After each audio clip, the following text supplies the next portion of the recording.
தொகுதி மக்களுக்கு போய் மனு கொடுத்தா செய்வார். அதெல்லாம் ஈஸியாக அணுகக்கூடிய அவர் தான், நபர் தான்.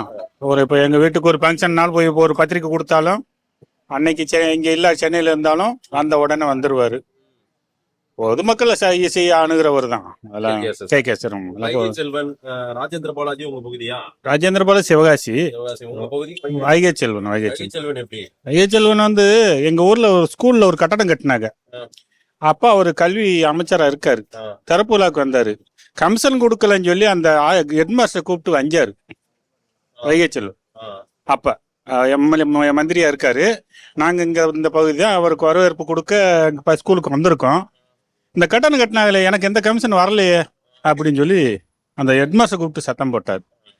மேற்கொண்டு இந்த மாதிரி நம்ம கே சார் மாதிரி ஈஸியாக அணுக முடியாது. அவரை வந்து ஈஸியாக பார்க்க முடியாது. அந்த எலெக்ஷன் சமயத்தில் கரெக்டாக வருவார், அப்படி வந்து ஆளுகளை பார்ப்பார் செய்வார். மற்ற டயத்தில் வந்து பார்க்குற மாதிரி ஒரு இது இல்லை. விஜய் எல்லாம் அரசியலுக்கு வராரு. விஜய் வராரு, இன்னும் கொஞ்சம் கற்றுக்கிற வேண்டிய நிறைய இருக்குது.